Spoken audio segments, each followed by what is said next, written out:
მოგესალმებით, ტელეკომპანია იმედის სოციალური მედია ჯგუფის სამუშაო სივრციდან. ეს არის გადაცემა Fake Control-ის მეორე ეპიზოდი.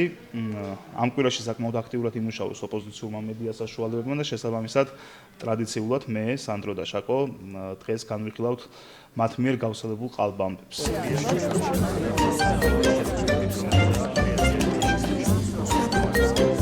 არა, ჩაკეტვით ჩამკეტეს უკვე.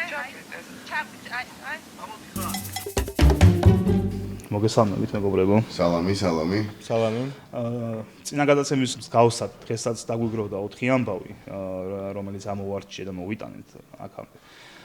და მოდი გადავიდეთ პირდაპირ პირველ თემაზე, რო არ გავწელოთ. პირველი თემა, რა თქმა უნდა, ამას გვერდს ვერ აუვლიდეთ, როგორც ასეთი ამბავი არ არის ყალბი ამბავი, მაგრამ რო შევად განხილვაში მივხვდებით, რომ თვითონ რა არის ამ ყველაფერში სიყალბე რა. პირველი ამბავი არის გეცოდინებათ ორივეს და იცით, რა თქმა უნდა და ბევრმა იცის უკვე, ევროპარლამენტის უსამართლო გადაწყვეტილება თავდასხმა თავისუფალ მედიაზე, ქართულ მედიაზე, ამ შემთხვევაში იმედზე, რომელმაც გადაწყვიტეს, რომ რატომღაც იმის გამო უпростоრად რომ არ მოსწონთ ის, რასაც აშუქებს იმედი და რასაც აკეთებს იმედი და როგორც იმედი ემსახურება ქართულ ხალხს, სუსტად ამის გამო დასაჯონდა, მოკლედ ერთი წლით აგუგზავნეს ევროპარლამენტში ერთი წელი აღარ გვიშვებენ, ხო?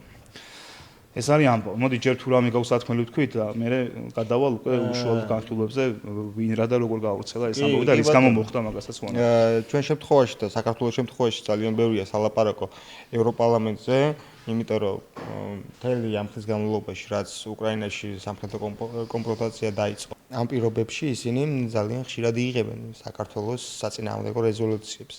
ახლა იმ ტელეკომპანიების და ტელეკომპანიის დასჯაზე გადავიდნენ, ვინც ემსახურება ქვეყანაში მშვიდობის შენარჩუნებას, ვინც ემსახურება ქვეყანაში სტაბილურობის შენარჩუნებას და ზოგადად აწარმოებს არა ომზე დაფუძნებულ დღესასწრებს, არამედ მშვიდობაზე დაფუძნებულ დღესასწრებს და ევროპარლამენტზე უნდა ითქვას, რომ ეს არის რეალურად პენსიაზე გასული ევროპელი პოლიტიკოსების თავშესაფარი და ჩვენ შემდეგ კონკრეტულ დეპუტატებს განვიხილავთ, ვინც ამ ავანგარდში დგას, მედიის დასჯის ავანგარდში დგას და სახელობითად ვიტყვით თუ ვის რა ისტორია აქვს და როგორ ფორმინდნენ და როგორ მივიდნენ ამ საპენსიო ორგანოებთან. ნამდვილად ეგრე არის. თან აი თვითკვლევებიც რო ნახო, ხო, ინსტიტუტების გავლენები და ასე შემდეგ. ევროკავშირში რაც არსებობს, იმ კვლევებშიც შანს რომ დიდად არაფრის მაგნისი ორგანო, ასე რომ ვთქვათ, არ არის ევროპარლამენტი ეს ერთი და მეორე რაც მინდოდა ამ გადაწყვეტილებაზე აუცილებლად მეთქვა, მოკლედ დასავლური ღირებულებების ქვაკუთხედს ხო წარმოადგენს სიტყვის თავისუფლება და ასე შემდეგ. ეს არის პირდაპირ საბჭოთა მეთოდით მოქმედება, გლავლიტი როგორც იყო საბჭოთა კავშირში, ანუ მაცენზორებელი ორგანო, აი ზუსტად იგივე პრინციპებით მოქმედებს ევროკავშირი, ანუ კრძალავს განსხვავებულ სიტყვას, მათთვის მიუღებელ აზრს, როგორც საბჭოთა კავშირში უნდა არსებულიყო ერთი ხაზი, რომელსაც პარტია გაატარებდა და იმის იქით ყველა ინფორმაცია და ყველა ხაზი იყო მიუღებელი, სწორედ ეს სურთ ევრობიუროკრატებს ახლა. მაგაზე ერთი გამახსენდა ბოდიშნიკა, ეტყობა მემკვიდრეობითია ევროკავშირში მედიას ჭყალებში სტანდარტები, მაგალითად კაია კალასის მამა სიმ კალასი იყო უბრალოდ ადამიანი, რომელიც წლების განმავლობაში კომუნისტურ პროპაგანდას ემსახურებოდა და კომუნისტური მთავარი გაზეთის ესტონეთში რედაქტორის მოადგილე იყო და გარდა ამისა იყო სახელმწიფო ბანკის დირექტორი რა და რაც იმას ნიშნავს რომ ის იყო ჩვეულებრივი კომუნისტური რეჟიმის მსახური და შემდეგ თაობიდან თაობას გადასცა და შვილზე გადავიდა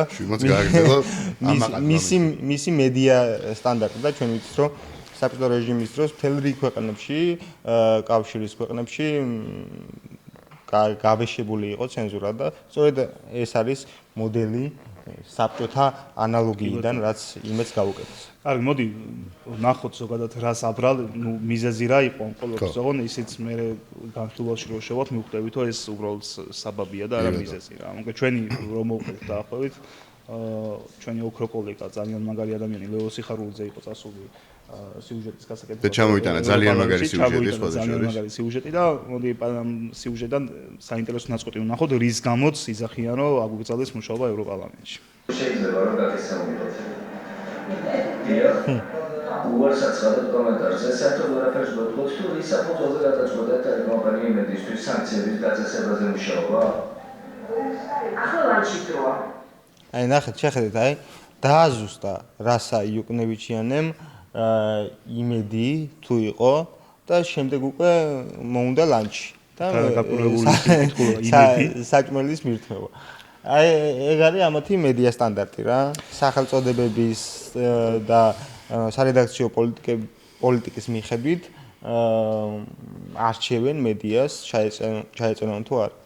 და ამის გამო დასაჯეს აქ რაიმე დაირღვა რაიმე ნორმა ან არ ვიცი მოქცევის წესი ხო მოკლედ ეს შეეკითხა ანუ ვერაფერს ვერ გვეტყვით ვერა ლანჩი უნდა ჭამო არ ვიცი პიცაო თუ რაღაცაო და წავიდე საჭმელად და წარმოიდგინე იგივე წესი რომ მოქმედებდეს ჩვენთან საქართველოს პარლამენტში როგორ იქცევიან ხოლმე ისინი რა ქვია პროპაგანდისტები რა მიყვებიან საპირფარეშო იცოდე რა თა გაიყოლე და დარწმუნებულიყო ხო მოკლედ ეს ვიდეო იყო მიზეზი იმის რომ მათი მხრიდან ამას ამბობ ყოველ შემთხვევაში ამ ვიდეოს გამო მოხდა ეს ყველაფერი მოდი სანამ რაღაცებზე გადავოდნენ მინდა რომ ნახოთ ზოგადად როგორ გაუხარდათ ოპოზიციურ მედია საშუალებებს ტელევიზიებს ეს ყველაფერი ნუ გამოდეს ყველა მახსოვს ვით შეიძლება მთავარი პირველი ფორმულა ხო ერთი მესიჯი მოხსრა რომ ძალიან გახარებული არიან რომ იმედი ვეღარ შევა ევროპარლამენტში აქ უნდა აღინიშნოს ის არასამთავრობო ორგანიზაციები რაღაცა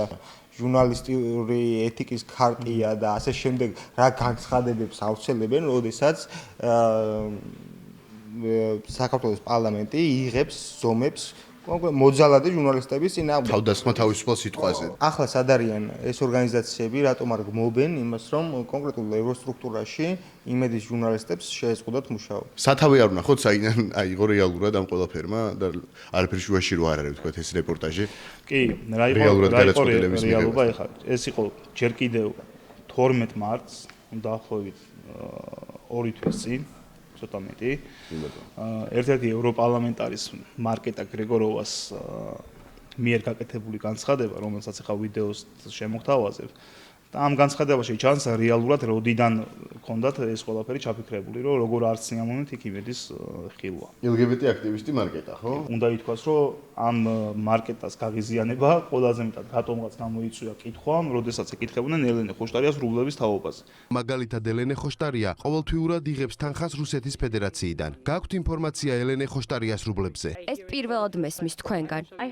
ისევ გკითხავთ ხოშტარიაზე. მე მთავრობის მედიას არ ვესაუბრები და თქვენ საერთოდ აკრძალული უნდა გქონდეთ ამ შენობაში ყოფნა. ფაშისტია ჩვეულებრივ. ნუ 12 მარტს ეს განცხადება აკრძალული უნდა გქონდეთ ამ შენობაში ყოფნაო, ხო? ეს არის 12 მარტს გაკეთებული განცხადება და დღეს არის 15 მაისი. ანუ ლეო სიხარულის რა არაბერ შუაშია პირიქით რა.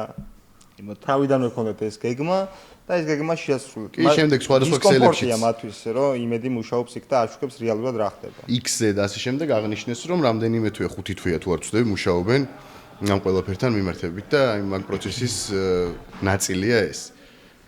და ქართველი აგენტებიც ხომ მუშაობდნენ ამ ყველაფერზე?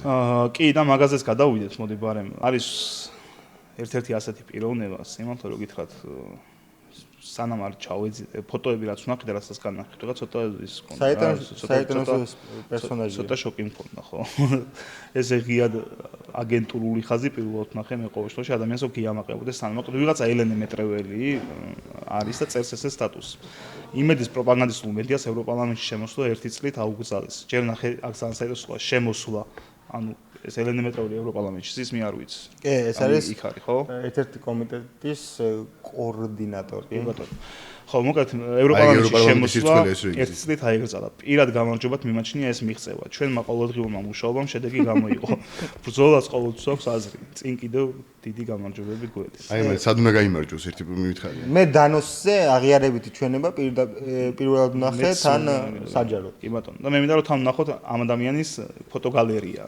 რეზიუმე არის ამ ადამიანის ევროპარლამენტში მუშაობის დროს ფოტოები ძალიან სამაყდო აქვს გამოჩენილი ანა ფოტიგასთან ჩვენს ადგილობრივ რადიკალთან ნიკა გვარამიასთან კუბილიუსთან და რა თქმა უნდა ამის გარეშე როგორ შეიძლება და ურსულა ფონ დერ ლაინთან აი აქ ჩვენ ვხედავთ რომ ეს არის რუსთავიორის მხარდამჭერი აქცია ბჭყალებში რუსთავიორის 2019 წელს ხო იმიტომ რომ მაშინ მიდიოდა სასამართლო პროცესები საქართველოში რუსთავიორთან დაკავშირებით და შემდეგ ამან გამოიწვია მღელვარება, უпростоრად ეს ამათი როგორც პროტესტი იციან ხოლმე რა, რაღაცა ვითომ პროტესტი გამოიწვია ქუჩებში და ეს აქციაა და ამის შემდეგ სასამართლომ კანონიერ მფლობელს დაუბრუნა ტელეკომპანია რუსთავიორი და ეს იმას ნიშნავს, რომ ეს აქციები და ეს დებოშები, რაც ქვეყანაში ეწყობოდა, საერთოდ არაფრის თქმელი არ იყო და მაშინ გამოვიდა აკრიტიკებდა გვარამიას სტრასბურგის სასამართლოს. როგორ? მაშინ აკრიტიკებდა გვარამია სასამართლოს, სტრასბურგის ადამიანთა უფლებების სასამართლოს, რომ არის სწორი გადაწყვეტილება რა ხდება ევროპაში და ასე შემდეგ. საქართველოს გავლენით მიიღო სტრასბურგის გადაწყვეტილება. ხო, მოკლედ ეს საოცარი პერსონაჟი არის და ახალი აღმოჩენა. თვითონ რუსთავიორში მუშაობდა, მეგონა ჩავყევით სურათებს, ან არ ვიცი, იქაც სტუმრად იყო და სურათი გადაიღო. ნიუსრუმში იჯდა იმ ძველი რუსთავიორი. გონია დროის დაკარგვა არ ღირს ამ ადამიანზე, თუ მისთვის ეს არის გამარჯვება, ღმერთმა ხელი მოუმართოს. მე მინდა ვნახოთ რეალურად ვინ არიან ის ევროპარლამენტარები. ვინც ებრძვის თავისუფალ სიტყვას ამ ქვეყანაში და ამ შემთხვევაში იმედს. მოკლედ პირველი ევროპარლამენტარი მოდი პირდაპირ წავიკითხავ მათ რეზიუმეს და რა ხდებოდა მათ ცხოვრებაში. პირველი არის ეს ქალბატონი, რომელიც 2023 წლიდან აქტიურად საუბრობდა, რომ სააკაშვილის ჩამოთვლილობა კრიტიკულ ზღვარზე იყო. ანუ პირდაპირ რისი ლობისტია და რისი ლობისტია პირველ წელიაში ეს 2023-ში საუბრობდა ამ თემაში, კრიტიკულ ზღვარზე იყო და ქალბატონო, კარგად არის, რომ იცოდეთ, არ ინერვიულოთ, სადაც არის მომავლიდან პასუხობთ 2020 წელს, ხო, ჩაოლავი ინფლუენსერია გამხდარი. 2024 წლიდან ითხოვს საქართველოში მოქალაქეებისთვის უვიზო რეჟიმის გაუქმებას. ანუ ეს ადამიანი არის პირდაპირ ქვეყნის მტერი. საქართველოს მტერია რა. ჩვენ ქვეყნის კიდევ ერთხელ ვთქვი, რომ ის რაღაცა იმეები თუ გამოდიან ხოლმე, რომ ჩვენ ქართული ხალხის წინააღმდეგ არ ვართ და ამით რაღაც ხელისუფლებას. ანუ ვიზებს უვიზო რეჟიმის გაუქმებას რო ითხოვ, საქართველოს მოქალაქეებს ვის წინააღმდეგ ხარ რა. ანუ ამათ რატომღაც ხალხი ამას ვერ მიხვდება. მოქალაქეებს უპირისპირდებიან არჩევანის გამო. კი, რა თქმა უნდა. და ბოლო ნაწილი 2026 წელს პოლონეთის, პოლონელია ეს კაცი. პოლონეთის საგადასახადო ადმინისტრაციამ შეამოწმა სხვადასხვა სახელმწიფო უწყება და 100 მილიარდის დარღვევა გამოავლინა. ერთ-ერთია მალგოჟეტა გოშევსკას საქმე ამ ქალბატონის როგორც სადებუტატო რესურსების არასათანადო გამოყენების ტიპური მაგალითი. ხო გეუბნები. ფულს აკეთებდა მალგოჟეტა. რა, რამდენიმე თვის წინ. ხო, აკეთებდა ფულს და ხო გეუბნები. ეს კიდე საკითხია სანამდე მივა ეს გამოძიება და რეალურად რა. ანუ მე ვერ დავიჯერებ, რომ აქაური რადიკალებისგან ამას ფული აქვს აღებული. ვერ დავიჯერებ. არ შეიძლება. არა. ხო გეუბნებით. პოლონეთი გააღატაკა და შემდეგ გაუშვეს პენსიაზე ევროპარლამენტში. ეხლა ევროპარლამენტი გააღატაკა. კი, და მეორე ადამიანია. მეორე დოსიეც მაგასაც დასტურებს, რომ როცა ქვეყანაში ტიპები დისკრეტირებული ხდებიან, მერე უშვებენ ევროპარლამენტში. კი, ზუსტად. და მეორე ადამიანზეც გადავიდეთ, მაგრამ ეს არის მარიუშ კამინსკი, რომელიც 2015 წელს ვარშავა ცენტრის რაიონულმა სასამართლომ მიწის ნაკვეთის საქმის გამო დამნაშავე ცნო. მოგვიანებით ის პრეზიდენტმა შეიწყალა. თანაპარტიელი იყო და მაგითო შეიწყალა. კი ბატონო. 2023 წლის ივნისში პოლონეთის უზენაესმა სასამართლომ შეწყალება ბათილად ცნო. კამინსკის 2 წლით პატიმრობა შეეფარდა და 5 წლით აიგზავნა სახელმწიფო თანამდებობის დაკავება. მოგვიანებით თავი ევროპარლამენტში შეაფარა. ანუ თავის ქვეყანაში ადამიანს აკრძალული აქვს პოლიტიკური საქმიანობა და სახელმწიფო თანამდებობის დაკავება, მაგრამ რატომღაც ეს ევროკავშირისა, ევროპარლამენტი ხდება თავშესაფარი ამ ადამიანების რა. ვინც კი მართლაც რას თქვი, რომ ვინც კი თავის რაღაც ქვეყანაში ვერ შედგა და თავის ქვეყანას უნებდა, საბოლოოდ თითქმის ყველა მან მოიყარა თავი და ეხლა ერთიანი ძალებით ებრძვიან ეროვნულ და საქართველოს სამ შემთხვევაში მნიშვნელოვან რაღაც თემებს, რა როგორიც არის ვიზა ლიბერალიზაციის ამბავი, როგორიც არის სანქციების დაწესების ამბავი და უნდათ რომ რატო აქვთ ეს სურვილი, ნუ მე კი ვიცი რატო აქვთ, მაგრამ და ვისგან აქვთ ეს სურვილი, ანუ ძალიან ცუდი ფაქტია. რო გავაგზავნოთ ფოდიში პარემ დავამთავრებ ორი წლიანება დარჩა სულ. იგივე ადამიანს უკავშირდება 2025 წლის 1 აპრილს ევროპარლამენტმა კამინსკის ხელშეუხებლობის იმუნიტეტი მოუხსნა. და 2026 წლის 27 აპრილს გაირკვა, რომ პოლონეთის პროკურატურა მეორე საქმესთან დაკავშირებით ითხოვს იმუნიტეტის ჩამორთმევას. ანუ ჯერ კიდევ არაფერი დამთავრებული არის, არც ამ ადამიანის ბედი არ არის გადაწყვეტილი რა და როგორ იქნება. ესე იგი პოლონეთის სამართალდამცავი სტრუქტურები მიადგნენ ევროპარლამენტშიც და თავშესაფარი არ იქნებოდა. ამაზე საინტერესო ფაქტი ნახე კიდევ ეს იყო სპეცსამსახურების კურატორი მინისტრი პოლონეთის მთავრობაში და კარგად ვიცით ევროკავშირის წევრ ქვეყნებში ვისი და რისი მფარველობით და ვისი გავლენით ხდება მსგავს თანამდებობებზე კონკრეტული ადამიანების დანიშვნა. რაც შეეხება მალგოჟეტას, ეს ხალი იყო აი საოცარი ადამიანია პოლონეთში რა, სტატია ვნახე, სადაც აი მიშა სააკაშვილი აპატრიტი იყო რა, ყველა ქვეყანამ რო უარყო, რაც არსებობდა, ანუ საქართველოს მოქალაქეობა. ხო, საქართველოს მოქალაქეობაზე თვითონ თქვა უარი და მე წავიდა უკრაინაში და მე პოროშიკუმაც იქ გამოვაგდო და იქ კალსონივით რო დახტოდა სახურავიდან სახურავზე, აი ეგ პერიოდია და რო გამოვაგდეს უკრაინიდან, შემდეგ ჩავიდა პოლონეთში და იმდენად დისკრედიტირებულია ამ დროს მიშა და ყველა პოლიტიკოსი თავს იკავებს რა მაგასთან შეხვდა და მიშა ხდებოდა მალგოჟეტა კაფეში თან და ჟურნალისტებმა გადაიღეს რომ შეხვედრა საწარმოებს დისკრედიტირებულ უკრაინელ თუ ქართველ თუ რაღაცა ჯიშის პოლიტიკოსთან და ესეთი ტიპია ეს ალბათ ამის თქმა მინდა კი ბატონო შევაჯამოთ პირველი ამბავი თუ მე არ გაქვთ კიდე სათქმელი პირველი ამბავი ეხებოდა ტელეკომპანია იმედისთვის საქმიანობაში ხელი შესვლას ევროპარლამენტის მხრიდან და აკრძალვას მათ შენობაში შესვლის და დასკვნა ის არის რომ აქ ამბავი ყალბი არ არის მართლა აკრძალეს შესვლა უბრალოდ თავიდან ბოლომდე სიყალბია ამ შემთხვევაში ევროპარლამენტი როდესაც სტრუქტურა რომელიც ხალხის თვალში და საზოგადოების თვალში უნდა იყოს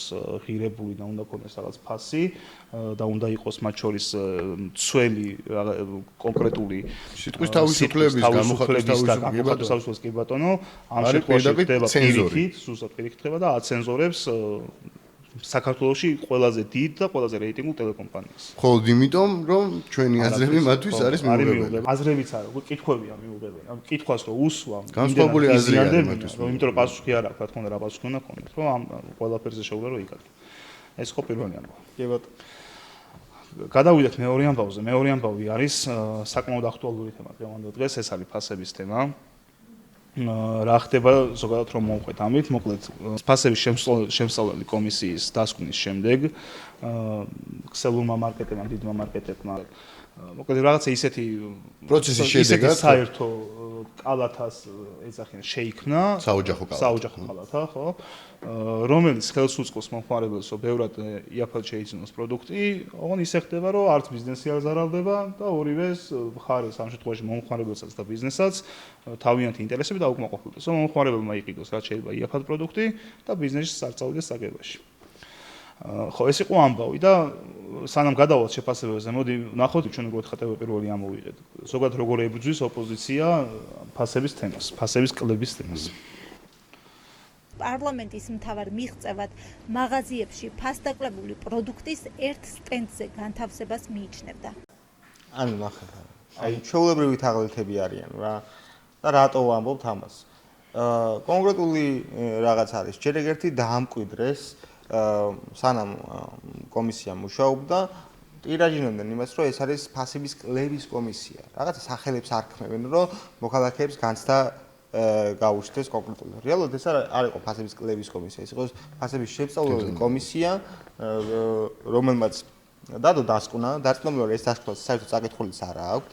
ამ დასკვნაში არის გადაცემული ძერვადიანი და მოკლევადიანი რეკომენდაციები. მოკლევადიანი რეკომენდაცია არის სუპერმარკეტებთან, სასურსათო ქსელებთან, რომ გაითვალისწინონ ფრანგული და ბერძნული მოდელი და ქვეყანაში შექმნას საოჯახო კალათა.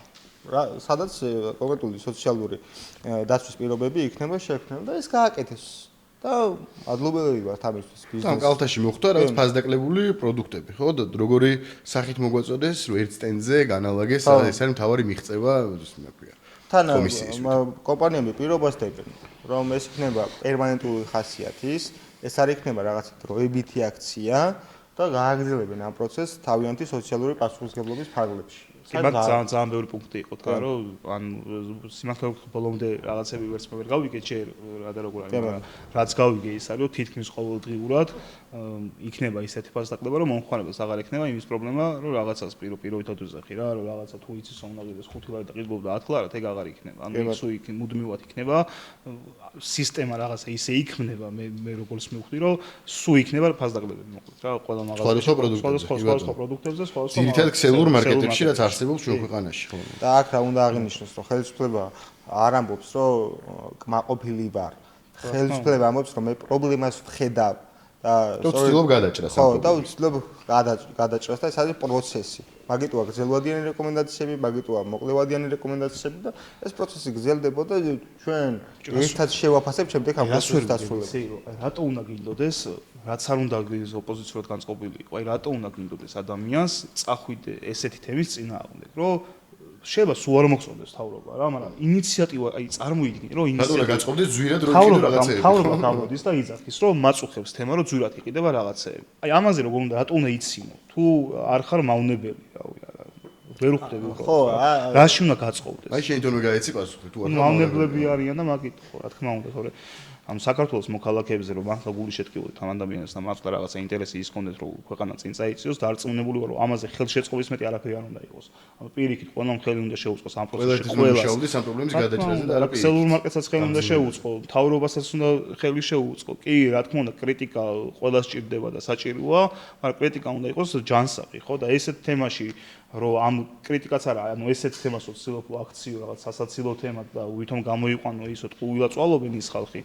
მართლა მავნებლობა ძალიან დიდი მავნებლობა ძალიან გულდასაწყვეტია ხო კიდე ბევრი თემა და ოპოზიციურ არა მარტო ტელევიზიებმა კარგად გვახსოვს ასევე ოპოზიციური ბრჭყალებში პოლიტიკოსები როგორ განიხილავდნენ ამას და არ შევიდეთ და კონკრეტულად არ ვთქვა სახელი გვარი, მაგრამ ზოგადად რა მთელი სისტემა მათი ეს სისტემა აიწყო იმაზე რომ მაქსიმალურად დაეკნინებინათ ცდელობა თავრობის მხრიდან რომ ფასების რეგულირება მომხდარიყო. ორი სახის ოპოზიცია ყავს, ერთი რომელიც თამაშობს კონსტრუქციულობას და მეორე რადიკალური რომელიც საყოველთაო საქმიანობაში მონაწილეობას არ იღებს საერთოდ. ერთი ვითომ კონსტრუქციული ოპოზიცია გახარია შევიდა მაგ კომისიაში აზრი არ იყო რა არაფრის რაზე მიდიოდა საუბარი და გამოვიდნენ მე მიღებისას ანუ დასკვნის მიღებისას გამოვიდა რის გამოშვედი ხარ დასკვნის მიღებისას თუ გამოდიხარ არ მისმის ეს არის აბსურდის თეატრში უნდათ რომ გვაცხოვრო მაგრამ არ გაბოსტით იმიტომ რომ ხალხს ანალიზის უნარი გვაქვს ოპოზიციური მედია საშუალებები და აქტორები მათ შორის მაქსიმალურად ცდილობენ ამ ფასების თემის რაღაც აბუჩადებას აი გაშავებაც კი არა ხო რა ვითომ უნდა თუ სასაცილო გახდეს ეგ სასაცილო კი არა მისასალმებელია და პირიქით კიდევ ერთხელ ვიტყვი რომ ამ პროცესში ვინც თავის მხარდაჭერას ვერ გამოხატავს უნდა გაჩერდეს მაინც და ხელი არ შეუშალოს თუნდაც ქსელურ მარკეტებს თუნდაც თავრობას და თუნდაც ხალხს იმის რომ ერთხელ სამუდამოდ ამ ქვეყანაში რაღაც პრობლემები გადაწყდეს რა ზუსტად გადავიდეთ შემდეგ ამბავს გადავიდეთ შემდეგი ამბავი არის მესამე ამბავი და ეს არის მთავარის მიერ გავრცელებული ქარდი ფოტოზე გამოსახულია ბიძინა ივანიშვილი უკან არის ხედავთ პარკს და უღდრის ის რამდენიმე ფოტო გაერთიანებული და ტექსტი არის ასეთი შეკვეთილში ივანიშვილის პარკების შენახვა სახელმწიფოს 4 მილიონზე მეტი დაუჯდა კომპანია Starlink Georgia შესყიდვების სააგენტოს ოფიციალური წერილით მიმართა Starlink Georgia არასოდეს ხო Starlink Georgia ხო იცით ძალიან მაგარი ხალხი კანიევის ჩამოყავს და არაერთი მნიშვნელოვანი კონცერტი შეუქმნიათ ამ ბოლო წლებში. თავარი საკვანძველი აქ პირველი რა რომ შეკვეთილში ივანიშვილის პარკების შენახვა სახელმწიფოს 4 მილიონზე მეტი დაუჯდება. ეს არის ამისი აი მანიპულაციის ერთ-ერთი მთავარი ხრიკია რომ ნახევარ ფაქტი, ნახევარ უბრალოდ აი შერჩევით ფაქტების მიწოდება. ანუ აქ არის ნაჩვენები თუ რა ჯდება მოვლა ამ პარკების, მაგრამ არაფერია ნათქვამი კაპიტალურ ხარჯზე. როდესაც ნულიდან შეიქმნა ინფრასტრუქტურა, ხო, ანუ არაფრიდან გაკეთდა, ანუ აი რა იყო თქვა იმის ღირებულება. ეს იქნებოდა სწორედ მიწოდება ინფორმაციის, რომ პარკი რომელიც შექმნაც ამდენი და ამდენი დაჯდა, მისი შენახვა ჯდება ამდენი. მხოლოდ ანუ შერჩევითად ამოღებული აქვთ ციფრი და მათ ნარატივს მიყვება ეს ციფრი და ამბობენ რომ თქვა აი 4 მილიონი უჯდება სახელმწიფოს რაღაცა, რომელიც არის სახელმწიფოს საკუთრებაში, რომელიც უსასყიდლოდ გადაეცათ სახელმწიფოს, ხო? ბიზნეივანიშვილის. ნამდვილად. და რომელშიც შესვლაც მომხმარებელს თუ არ ვწდები, არაფერი არ უჯდება და არის უფასო. მე ესე თანხმობ თელმა ქვეყანამ იცის, ეხლა მე მართლა არ მოგულება ადამიანები, ვინმე რო არ იცოდეს დღევანდელ დღეს, რომ ბიზნე ივანიშვილმა გადასცა სახელმწიფოს ეს პარკები რა და პარკების იქით კიდე ლექსი არენა. ხალხო შეკვეთილში შეკვეთილზე რო ვისაუბროთ. მოდი გავიხსენოთ რა ხდებოდა ჩვენ ბავშვობაში. ხო, აი რა ხდებოდა მანდელს. ეთო ფლექსი ბავშვობაში ხალხონა, აი უახლოესი არა, მაგრამ არც შორი წარსული არ არის. მივიწყებული, აი მართლა რო გაპარტახებული კურორტი იყო თქვათ რა. კურორტი რაც იყო ადამიანმა თავი სიცოცხლე შეცნა თავი, შექმნა ინფრასტრუქტურა. ხო, ეს ქმნის უკვე იმას, რომ იქ ხალხი ისვენებს, ჩადის და გარდა აი ამ ინფრასტრუქტურისა, ვისაც საოჯახო ბიზნესი აქვს, თქვათ, საოჯახო სასტუმროები, ავტომატურად მათი შემოსავალი იზრდება, ხო, იმიტომ რომ დაინტერესება არის კურორტით და ხალხი ჩადის იქ და ისვენებს ყველგან. ოდეს მე თავარახს თუ დაუწერია მაინტერესოს, რომ ამ დენდროლოგიურ პარკში შესვლა არის უფასო. საერთოდ. აი ეგ თუ დაუწერია რა ვინმეს რა აი ამათ თუ დაუწერია და ეგ უფასოა. ეგ რომელ ქვეყანაში მოხდებოდა სიმართლე რო ვთქვა ჩვენ გარდა სხვაგან არ წარმოვიდგენია. ეხლა რეალურად რო შევხედოთ ვისაც შეგიძლია. ამ ხელა ფული დაიხარჯა. აი თან საერთოდ დენდროლოგიური შეიქმნა უნიკალური პარკი და შემდეგ ეს პარკი ჯერ მთელი კამპანია ქონდათ ატეხილი რომ გინდა თუ არა ეს პარკი არის ბიზნე ივანიშვილის პირადი პარკი და შემდეგ ამის შემდეგ როცა ბიზნე ივანიშვილმა გააღო ეს პარკი და შესაძლებლობა მისცა ყველას ტურისტებს ადგილობრივებს ბევრი დასაქმდა ძალიან ბევრი დივიდენდი მისცა რეგიონს ძალიანად რა და ამის შემდეგ ეს გიჟები მართლა რა გამოდიან და იზახიან რომ თურმე ამაში ხარჯს წევს სახელმწიფო რა მესმის რომ ბიზნე ივანიშვილი მათთვის არის ღამის კოშმარი და ეგრე იქნება კიდევ ბევრი წელი მე დარწმუნებული ვარ რა იმიტომ რომ სამშობლოს იწევს ეს კაცი ხო მაგრამ აი რაღაცა ნამუსი ხო უნდა დაიტოვო ადამიანმა რა იქ ააშენა სასტუმრო იქ ააშენა საკონცერტო დარბაზი იქ გახსნა დენდროლოგიური პარკი უამრავი სხვა პარკი ციცინათელი ასე შემდეგ რაც გამოიწვია ის რომ სხვა ბიზნესებიც დაინტერესდნენ შეკვეთილში ინვესტიციების განხორციელებით ხო და ეს გააკეთა რეგიონის განვითარებისთვის რომელიც აბსოლუტურად მივიწყებული იყო ამას რომ აი ესეთი ფორმით ებრძვი ხანო ნაზირავა ხარ სწორედ ეს არის მთელი ამბავი რომელიც მოგვაწოდეს манипуляციურად შეცდომით და ცრუ ნარატივით რა მესამე ამბავი რო შევაჯამოთ მოკლედ იყო მთავარის მიერ გავასწავლებული პირდაპირ ვთქვათ მოდი манипуляция შერჩევითი პრაქტიკის მიწოდება თითქოს ბიზნე ივანიშვილის პარკებს ინახავს სახელმწიფო და რეალურად არის ის რომ ეს პარკები არის სახელმწიფოსი თვითონ ეს პარკები არის ხალხის და მადლობა სახელმწიფოს რომ ფუნქციონირებს მადლობა სახელმწიფოს რომ იქ ჩასვლა და ყველა ქართულს იამაყება იქაურობა და მადლობა რომ ტურისტები რო ჩამოდიან დარწმუნებული ვარ და ნანახი ნახმით რომ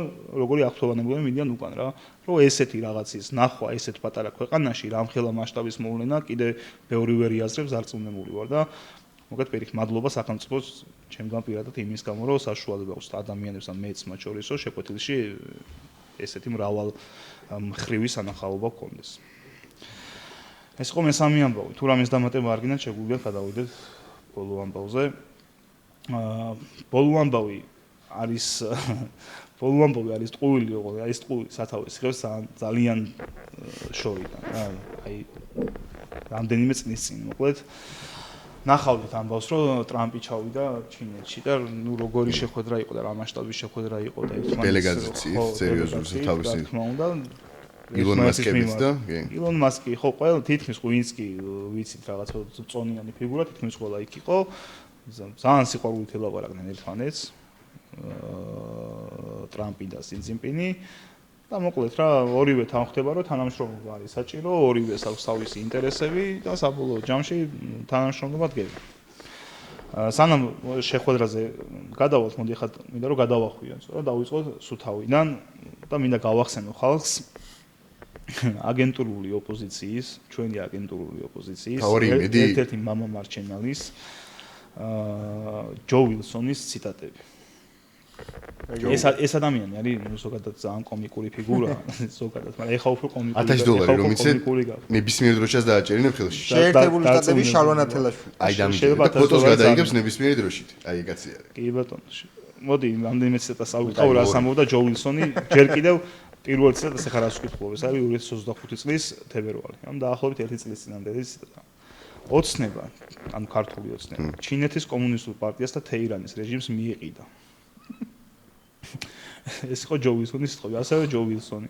ქართველებს ამერიკასთან ბიზნესის კეთება სურთ. არალეგიტიმური ბიზნესი ჩინეთის კომუნისტურ პარტიას მოქმედების სრულ თავისუფლებას აძლევს. აი ამან რა იცის ვის რა სურს ერთი გამაყენა საქართველოში ვის.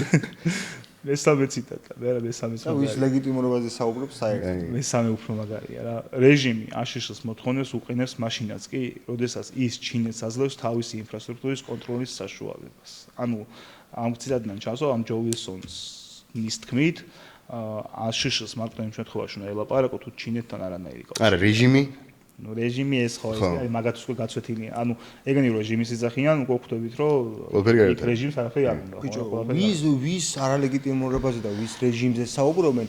როგაიარო ვაშინგტონში სადმე ნებისმიერ ადგილას და ჯო ვილსონი კითხო თუ ვინმე მიცოდეს ვინ არის ჯო ვილსონი. საკუთარ შტატში შეიძლება რომ არავინ არ იცოდეს. მე მაინტერესებს ეხლა მას შემდეგ რაც ტრამპი ჩავიდა ჩინეთში, მისტერ ჯო რას ფიქრობს, ანუ ხო არ დაუპოსტია ასე? კი, მისტერ ჯო დაპოსტა ტრამპის ჩასვლის მერე.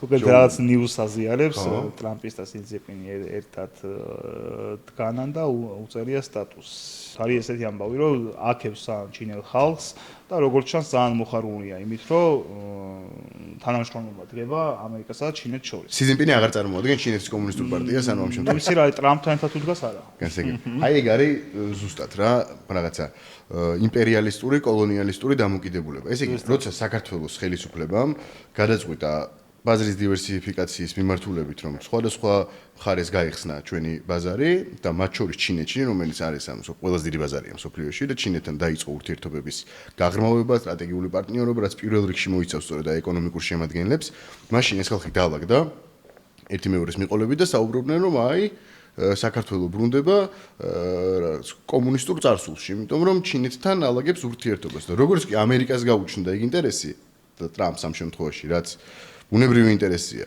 რომ ჩინეთთან დაალაგოს ეკონომიკური ურთიერთობა, იმიტომ რომ პირველი და მეორე მოთამაშეები ეკონომიკაში ეგენი არიან და არა მხოლოდ ეს უკვე არის მისაღები და რა თქმა უნდა რომ დასაშვებია მსგავსი ქმედება. ჩვენთვის მიუღებელია. როგორ შეუყვარდა იცი? უწერია რომ მამამისი თურმე ყოფილა მეორე მსოფლიო ომში, იბრძოდა და უწერია რომ იბრძოდა ჩინელი ხალხის თავისუფლების უსო რა. ანდონეზე შეუყვარდა რომ იმით ტრაბახს რომ პირველ წელს მიშა სორტის ყოფილა ეს ნეპალელი რო არის და რაღაცა ხო იცი? ჩინელი ვარ შეიძლება თქვას. მაგიტო გეუნები ამერიკის შალვა ნათელაშვილია. ძალიან ჩვეულებრივად ეგრევე ტრანსფორმირდა რა. ნიჰაუ შეიძლება ეს დაიწყოს. სხვა გახდა. შეიძლება მოკლედ ვაფასებ რომ ჩინურ სამოში. ვაფასებ რომ ტრამპი არის ჩავიდა ბეიჯინგში, რათა ეღიარებინა ჩინელი ხალხის სიმტკიცე. და რომლებიც იყვნენ კომუნისტურ საშენებში, მაგრამ სიგიჟეები. და აქ ერთ აქცენტს გავაკეთებ ძალიან დიდი ბოდიში. მახსოვს, როცა ოპოზიციური მედია საშუალებები, როდესაც დღევანდელი პრემიერი მაშინ როგორც მახსოვს ქართული ოცნების თავმჯდომარე იყო პარტიის, იყო ჩინეთში და საუბრობდნენ რომ პრემიერ-მინისტრის ფონზე კომუნისტური დროშა ჩანს. ჩინეთის დროშაზე იყო საუბარი. ოპოზიციური ტელეარხები ძალიან ბევრი ქარდი მქონდა ნანახი ამ მიმართულებით მაშინ. და დღეს, როდესაც ტრამპის ფონზე ჩანს კომუნისტური პარტიის დროშა, დღეს ყველა ჩუმად არის. იმიტომ რომ ეს არიან ადამიანები, რომლებიც პერმანენტულად ამას აკეთებენ, ხვდებით? პერმანენტულად ელოდებიან გარეთ რამე თუ შეიცვლება, რომ შიდა დღის წესრიგის შემდეგ ამას მოარგონ. message box-ში დაკარგული ადამიანები არიან, რომლებსაც პატრონები ხანდახან ისე დავალებებს აძლევენ, რომ შესრულება უწევთ და დამოკიდებულები არიან ამ message box-ზე, რომელიც გარედან მოდის. კი ბატონო. კიდევ ერთხელ ადასტურებს ეგ ამას. ეხლა შეიძლება ცოტა ხანში თინა ხიდაშელი ჩინეთის დროშით დადგეს პარლამენტის წინ და აქნიოს ეს. რატო? იმიტომ რომ ტრამპი შეხვდა სინძიპას. ტაივანის აგენტი უცებ გაყიდის ტაივანს არ ვიცი, შეიძლება ბევრსაც არ უხდიან, ახლა ჩინეთს უფრო დიდი რესურსები აქვს, მაგრამ ჩინეთს რა შეინტერესებს დინახენდაშილი, მაგრამ მხოლოდ იმიტომ რომ შემდეგ დაულაგდეს, აიღებს ჩინეთის პოტენციურ დროშას და ირბეს პარლამენტის წინ. ხო, მოკლედ სოფლიო ალაპარაკდა იმაზე, რამდენად მნიშვნელოვანია ჩინეთთან ურთიერთობები, მათ შორის ამერიკის ურთიერთობები ჩინეთთან.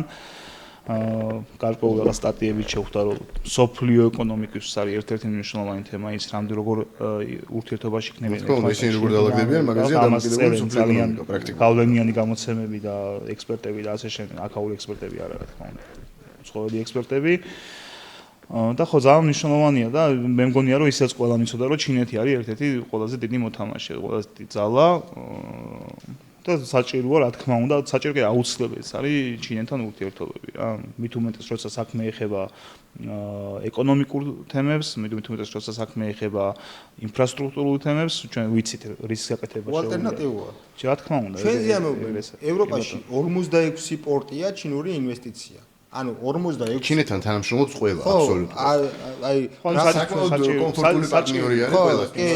იმიტომ რომ არის მშვიდობის ყოფილი. ხო და ჩვენ თუ ჩინეთთან რაღაცა ურთიერთობა გქონდა, ეგ იმას არ ნიშნავს, რომ ვართ რაღაცა ის რა ვქო, ჩინეთის კომუნისტური პარტიის წევრები რა, როგორც ჯო ვილსონს ქონდა ამოჩემებული, რომ ვითომ რაღაცა კომუნისტში მიგვაყენებენ, სრული აბსურდი და ნუ არ არეალურობა იყო.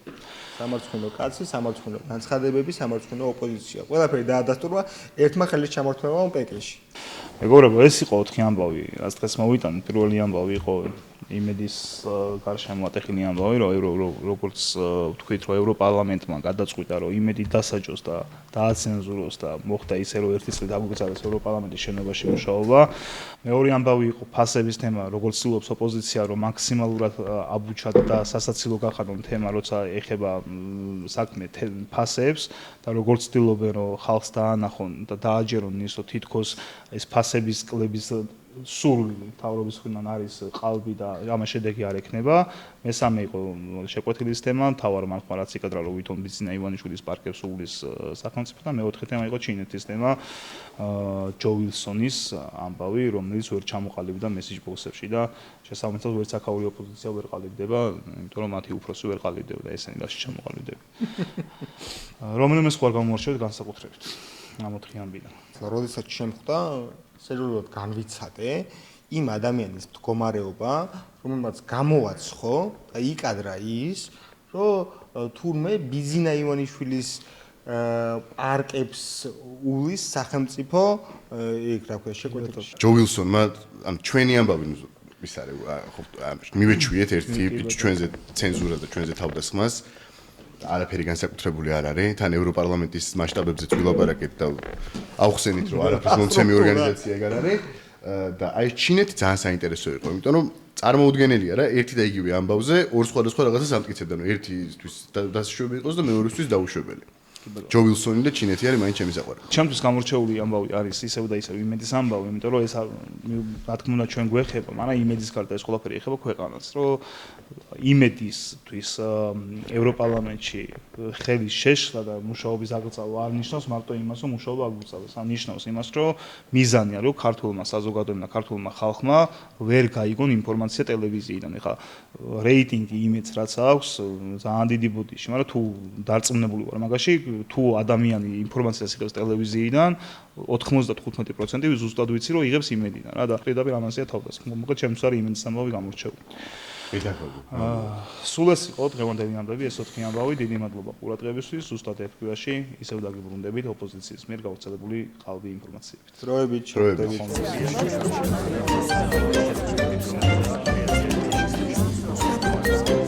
არა, ჩაკეტვით ჩამკეტეს უკვე. ჩამკეტეს. აი.